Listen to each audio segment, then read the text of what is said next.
สวัสดีครับทำเพลงกันนะฮะวันนี้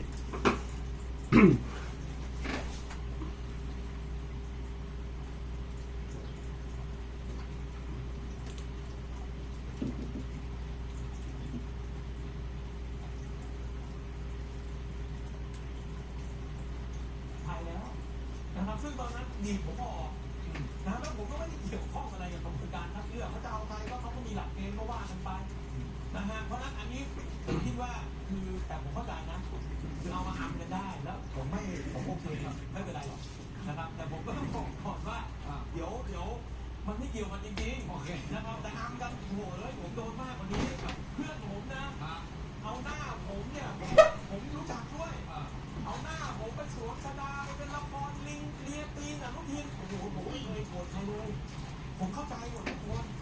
กระทั่งไอติมเป๋าไอรอผมก็เข้าใจถ้าผมไม่เข้าใจเขาผมจะร่วมรณรงค์เองประชามติ21 ล้านเสียงไปทำไมผมรู้ครับผมรู้แต่ว่าแสดงว่าอาจารย์อยู่บนโลกความเป็นจริงใช่ไหมผมว่าตามหลักไงผมว่าตามหลักคือชอบในอารมณ์ความรู้สึกไม่ชอบกกตไม่ไว้วางใจผมก็คงไม่ต่างกันแต่คำถามก็คือว่าแล้วหลักมันคืออะไรล่ะมันก็ต้องกลับมาตรงนี้ก่อนไม่งั้นคุณจะไล่ต้อนเขาจนเหรอมันก็กลายเป็นความรู้สึกส่วนตัวกันไปหมดแล้วคุณจะเอาอะไรจะต้อนเขาถ้าเกิดเขาไม่รู้จริงผมก็ต้องย้ำมาตรงนี้ถ้าเขาไม่ส่งผมไปศาลแล้วเขาอธิบายไม่ได้ทั้งที่ผมเนี่ยคบองค์ประกอบไอ้อย่างนี้ก็นอกกันสิผมไม่เห็นจะต้องโกงมันปกป้องใครโอเคนะครับเองก็ชัดเจนดีต้องเข้าใจผมเข้าใจอาจารย์นะขอซ้อตาบอกว่าโตแล้วซ้อซับซ้อนเดี๋ยวเขาอ่านแล้วก็ไม่ได้เอาเดี๋ยวขยี้นะครับอาจารย์จ้าฟันว่าส่งแน่แต่ส่งไม่ครบอาจารย์ศิโรจน์มองไงครับผมเนี่ยคิดว่าจะไม่ส่งเลยไม่ส่งเลยแหละใช่ครับผมคิดว่าจะไม่ส่งเลยใช่เพราะว่านั่นเลยอย่าลืมว่าตามคณะอนุกรรมการอะไรนะที่36เลยผมก็จะไม่ส่งเลยนะครับถ้าเกิดทำได้ถ้าเขาทำได้ก็จะไม่ส่งเลยโอเคเพราะที่มากกตเป็นยังไงทุกคนทราบดีใช่ไหมครับกกตสัมพันธ์กับสวยังไงแล้วสวชื่อเมืองใครเนี่ยในแง่การเมืองเราปฏิเสธไม่ได้หรอกนะครับจะแกล้งไม่รู้ยังไงก็ได้แต่เราก็เห็นว่าพรรคการเมืองสวตอนแน่นกันมากดังนั้นถ้า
เหมือนต้องบอกวันนี้ตั้งใจว่าจะมาใส่เบสให้มันครบนะ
ได้เขียนท่อนไอ้นี่เลยไอ้ท่อนบีแจ้งฟ้าไม่เจอของฉันจะขอบคุณกันอีกสักกันยิ่งผ่านไม่เข้าใจความรักนี่คือแสนจะกว้างใหญ่ใจเธอนั้นจะสวยงามเหมือนแม่ที่ลอยไปอย่างสายลมลอยไปอย่างสายฝนสวยงามเกินบรรยาย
โอเค ได้คิดว่าถูกเดี๋ยวต้องอาจจะอัดใหม่หมดแต่ว่าเราขอเขียนเบรกแล้วกันนะครับวันนี้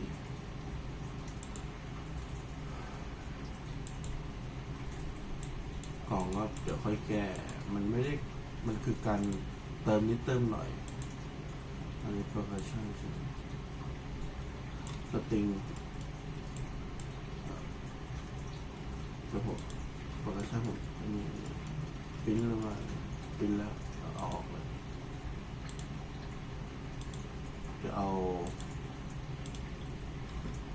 ออกไว้หมดเลยนี่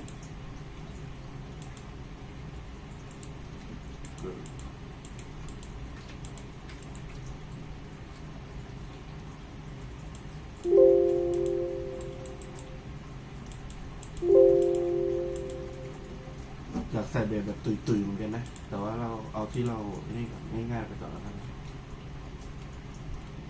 ที่เราใช้บ่อยๆนะครับ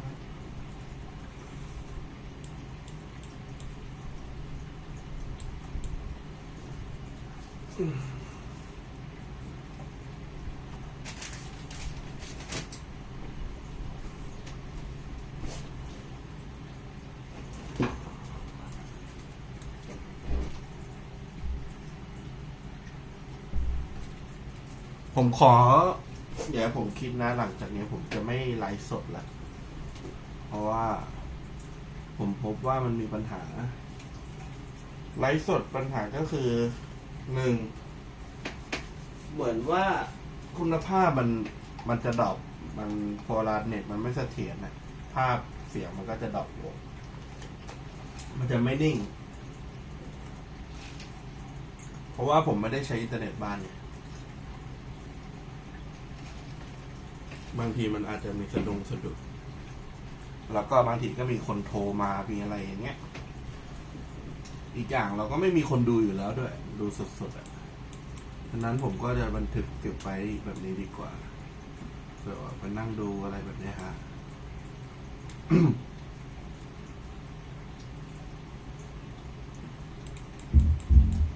โอเคได้เอาเก็บไว้ก่อน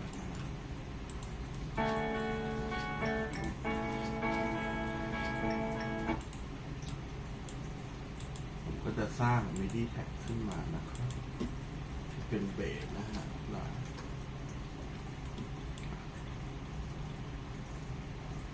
บางทีเราไลฟ์สดแล้วเราคิดว่าเรามีคนดูอยู่อ่ะมันก็ไม่ดีอ่ะมันไม่มีสมาธิเลย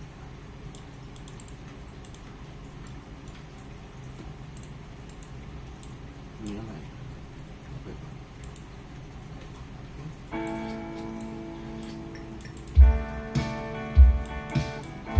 เหมือนเมาส์ผมจะไม่ดีเลยหลอนๆอย่างเงี้ยไม่รู้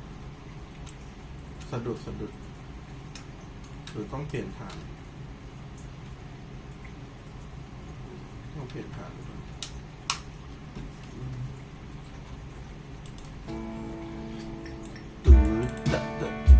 ะฮะเอาแบบง่ายๆก่อนทีง่ายๆก่อน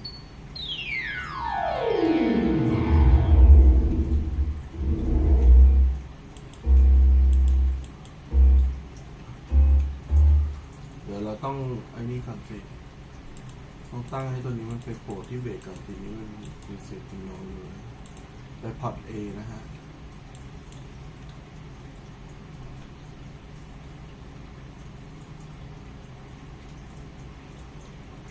เงียบกริบพอร์ต A1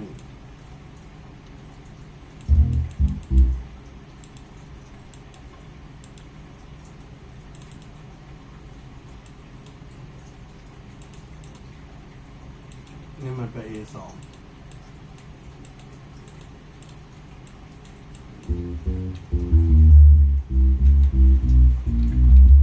เวลาเรา เขียนเบสเนี่ย ผมต้องระวังมากนะว่าคนอื่นเขาตื่นหรือยังเพราะแม่งสะเทือนผมไม่ได้อยู่เป็นบ้านนะผมอยู่เป็นห้องติดกันเนี่ยสะเทือนนะคือนอนไม่ได้หรอกจะใส่หูฟังก็มันก็ยังไงอยู่นะเสียงเบสมันก็ต้องได้ยินนะครับมันอื้อนะ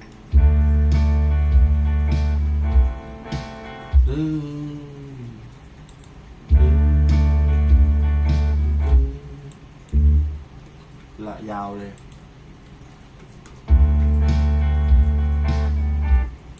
แล้วก็ลง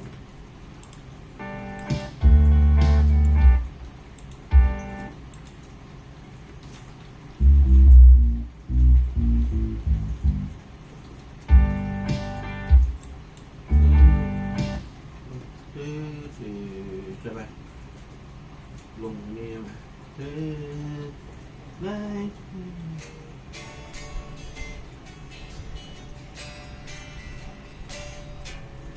อ๋อ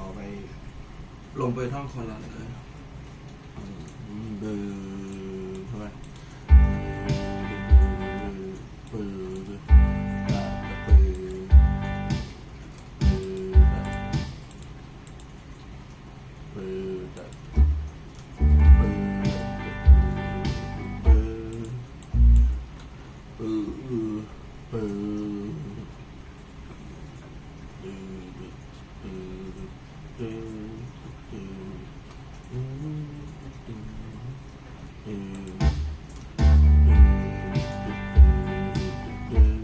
เอาง่ายๆเก็บไว้ก่อนสงสัยว่าไม่ได้ซื้อเมาส์ใหม่อย่างเงี้ยใช่ไหม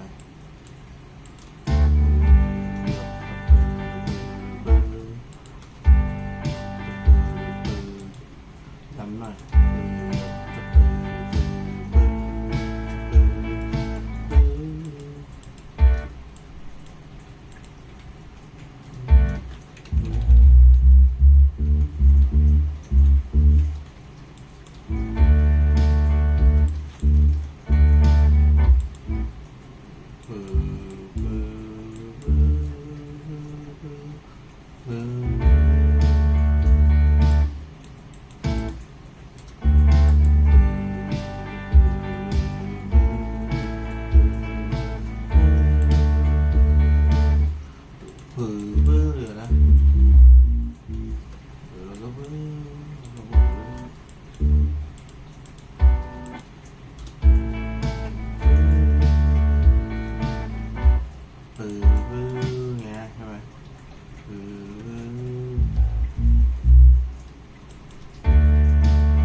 ทำไมมันต้องวิ่งเองวะ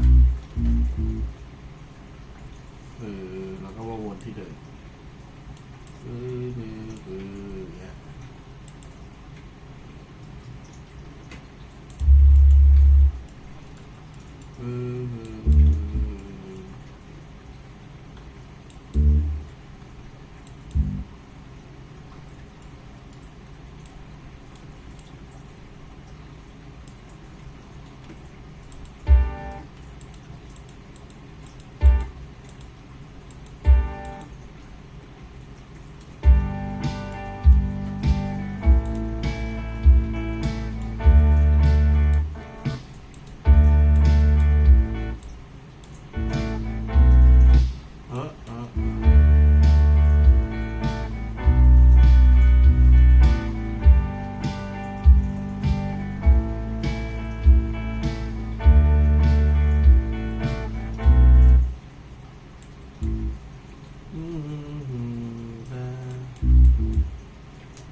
แล้วไม่ได้นี่หรอ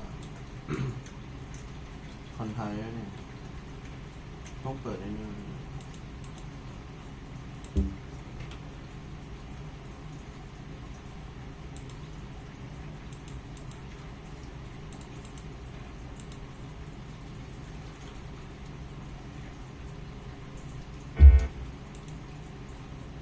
แปลกๆนะเนี่ยทำไมมันไม่นี่ได้แล้วค่ะหลอนมันต้องไอ้นี่เขาเรียกว่าอะไรผมเนี่ยสแนปอะกี้มันไม่สแนปมันก็เขาเรียกว่าอะไรมันทับอะเมาส์ผมมันดับเบิลคลิกเองเลย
มันจะไป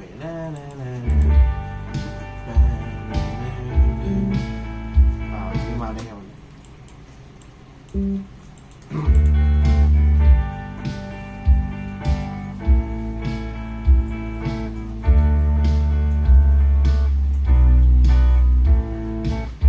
ย้ำไปเลยดีกว่านะอย่างนี้เลยนะอย่างนี้เลยดีกว่า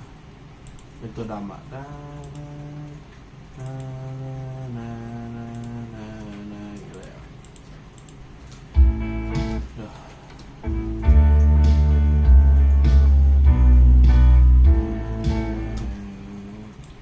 นี่ตัวอะไร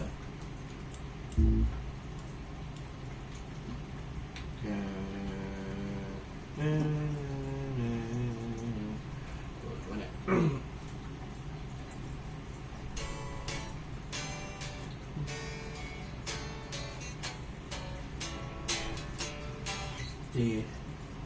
จีเลยเอแล้วก็ดื้อแล้วก็ขับไปเดิม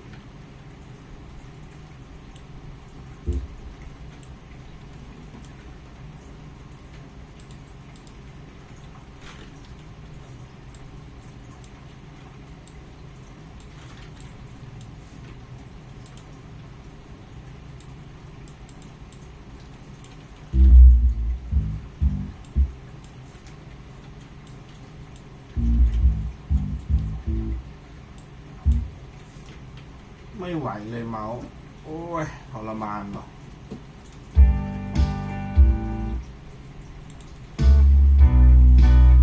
เดี๋ยวผมจะเปลี่ยนเมาส์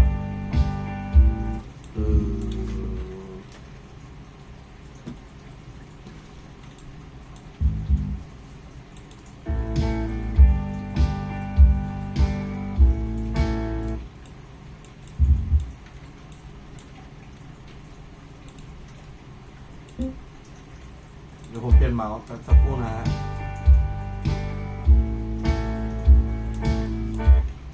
ขอถ้ามันจบประโยคนี้มันหล่นบ่อยแล้ว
เปลี่ยนเมาส์กัน ไม่ไหว ไม่ได้ เมาส์นี้ไม่ได้ นี่สายอะไรอ่ะนี่สายอะไรบ้างวะเนี่ย นี่สายเกมไหนอยู่นี่เอาให้หมด เก็บไปกลับบ้านไปเลยมึง ไม่ไหวไม่ได้ทรมานเหลือเกินชีวิต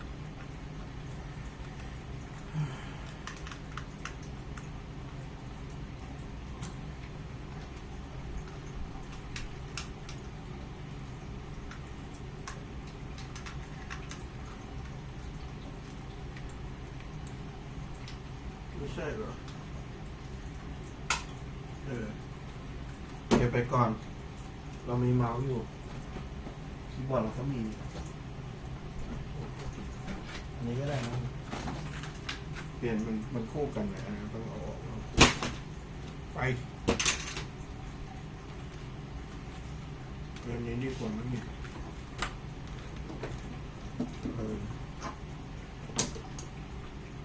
แล้วก็เมาส์ด้วยเมาส์อยู่ไหนวะ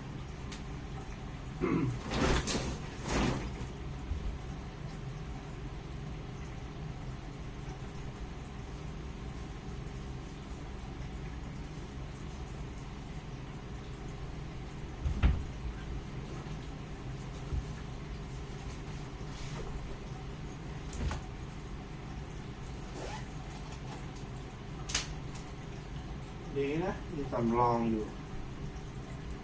แล้ว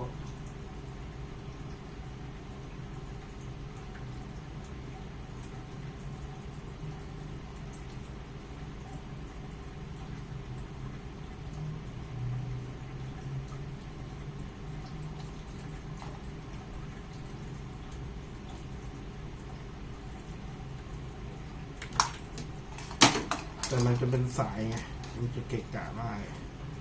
ดูแลนะ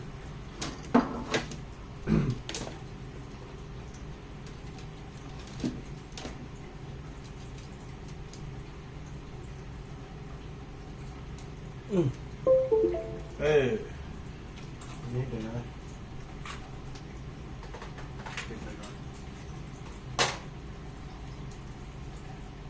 เดี๋ยวเสียดีขึ้นเลย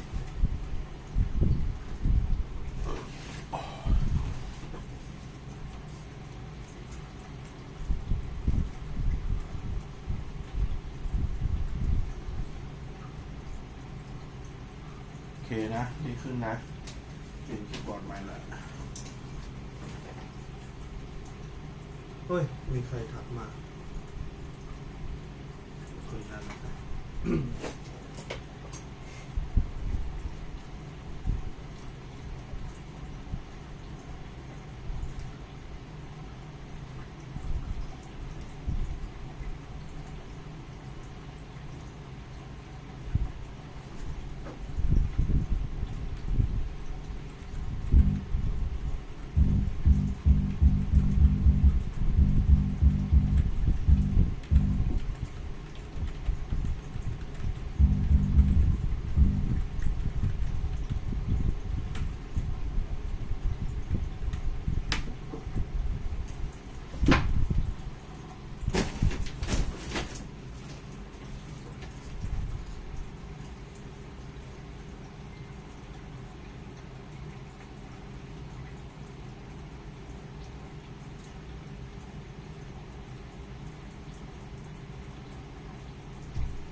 องฟังโดยรวมอีกรอบหนึ่งสิ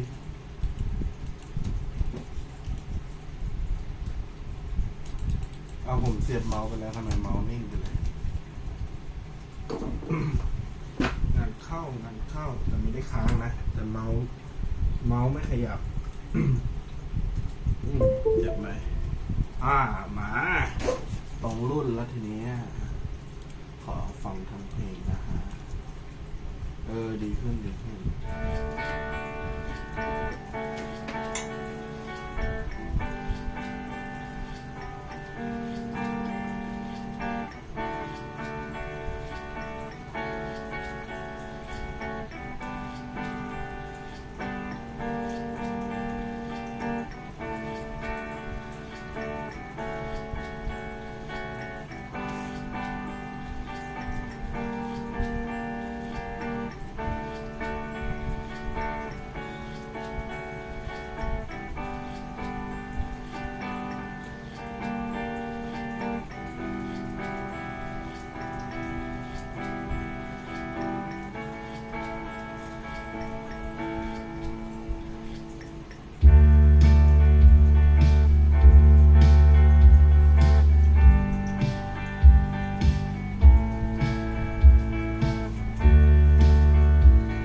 ข้างหลังมั่วแล้วนี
่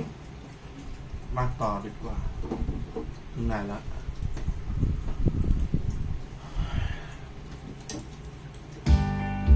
เอาใหม่ผมเลย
ใช่เหรอ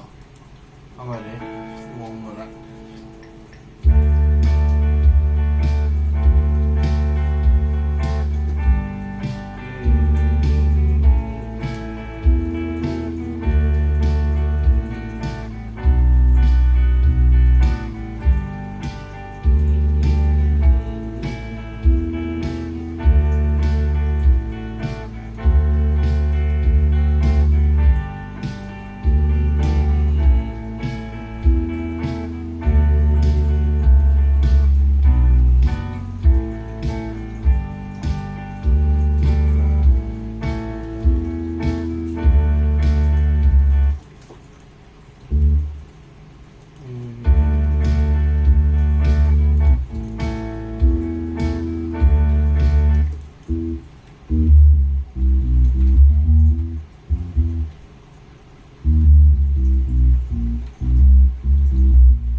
เอาแค่นี้ก่อน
รวมๆเนาะได้ละท่อนแรก